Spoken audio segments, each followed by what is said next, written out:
ପାଣି ଟିକେ ଆଣିଥାନ୍ତୁ। ହେ ପ୍ରଭୁ। ଜେଜେ ଆପଣ ମନ ଦୁଃଖ କରି ବସିଛ। ଆଉ ଆଜି ଆସ ଯିବା ମଣିନାଗ ବୁଲିବାକୁ ଯିବା। କୁଆଡେ ଯିବି କିରେ ପୁଅ? ଏ ପୁଅ ବୋହୁ ତ ଦି ଜଣ ଯାକ କହିଲେ ପଛକେ ମତେ ଟିକେ ମଣିନାଗେଶ୍ୱରୀ ନେଲେନି ଦେଖେଇବାକୁ, ଦି ଜଣ ଯାକ ପଳେଇଲେ। ଏ ମଲା ଆସିକି ମଶାଣି ଟିକେ ମତେ ନେଇଯିବୁ, ମୁଁ ଟିକେ ଶାନ୍ତି ପାଇଯିବି, କାନ୍ଧରେ ତୋର ନେଇଯିବୁ ମତେ। ଏମିତି କଣ କହୁଛ? ପୁଅ ମାନେ ନେଲେନି, ମୁଁ ଆଜି ତମକୁ ନେଇକି ଯିବି। ଆସ ଆସ ବସ ଗାଡିରେ, ମୁଁ ତାଲା ହେକା ପକେଇକି ଆସୁଛି। ସତରେ କହୁଛୁ ନବାକୁ ମତେ? ହଁ ହଁ ଯିବା ତ ଆଜି ଆଉ। ହଉ ତାଲା ପକେଇକି ଆସୁଛି। ଭଲ କିରି ଚାରିଆଡେ ତାଲା ପକେଇଦେ। ହଁ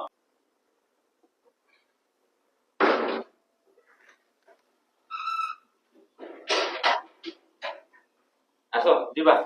ଚାବି ଆଗେ ପକେଇଦେଲି, ଆସୁଥିଲା। ସତରେ ଯିବା ସତରେ ଯିବା ତ। ହଉ ଚାଲେ। ଇଏ ଭଗବାନ, କୋଉଥିରେ ଯିବା? ବାଇକ ରେ। ହଉ ଚାଲେ। ଧୀରେ ଧୀରେ ଚଲେଇବୁ। ପକାଇବୁନି ବୁଢା ଲୋକଟା ଗୋଟେ ନାତିଆ। ଚାଲେ। ମୁଁ ଯାଇପାରିବିନି। ଯାଇପାରିବନି ନା। କଣ ଗୋଡ ହାତ କଣ ହେଇଗଲା ନା କଣ? ଆଉ ଟିକେ ବାଟ ପରା ଅଛି। ଟିକିଏ ବାଟ କହିକି ତୁ ଗୋଟେ 3 କିଲୋମିଟର ଉଠେଇ ଯାଇ। ନାଇଁ ନାଇଁ ନାଇଁ, ମୁଁ ଯାଇପାରିବିନି। ଟିକେ ବାଟ ଅଛି। ନାଇଁ ମତେ ତୁ ଟେକିକି ନେ, ନହେଲେ ମତେ ନେଇ ଘରକୁ ଛାଡ଼ିଦେ। ଆସ ଲାଉ କରିକି ହଁ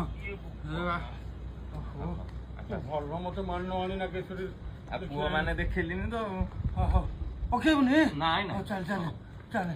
ଜୟ ମା ମଣି ନାଗେଶ୍ୱରୀ, ମୋ ନାତିକୁ ଭଲ ରଖନ୍ତୁ, ଭଲରେ ଭଲ ନେଇକି ମହାପ୍ରଭୁଙ୍କୁ ଦର୍ଶନ କରିଦେରେ ନାତିଆ।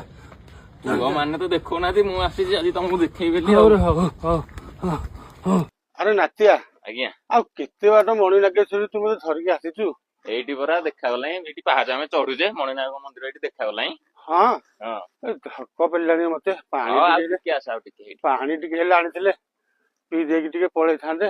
ଓହୋ ଆଣିନେ ମନ ନାହିଁ, ପାଣି ଆଣିନେ ଆଉ। ଟିକେ ଆସ ଆସ। ଧରିକି ଆଇଛି। ଏଇଟା ପହଞ୍ଚିଗଲେ। ହଁ ଏଇଠି ମନ୍ଦିର। ଜୟ ମା ମଣି ନାଗେଶ୍ୱରୀ। ନାତିଆ। ଆଜ୍ଞା। ତତେ ମା ମଣି ନାଗେଶ୍ୱରୀ ଭଲରେ ରଖନ୍ତୁ, ମୋ ନାତିଆକୁ ଭଲରେ ରଖନ୍ତୁ। ଏଇଠି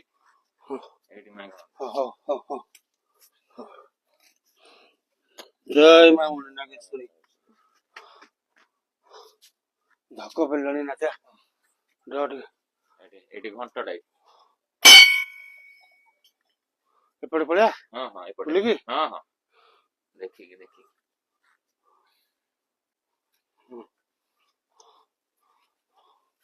ପାଣି ଟିକେ ଆଣିଥାନ୍ତୁ। ହେ ପ୍ରଭୁ, ହେ ପ୍ରଭୁ, ଆଉ ବଞ୍ଚିଥିଲା ପର୍ଯ୍ୟନ୍ତ ଆଉ ଏଠି ପାଦ ପଡିବନି ନାତିଆ। ନାତିଆରେ ତୁ ଟିକେ ବସିଆ ଚାଲୁନୁ।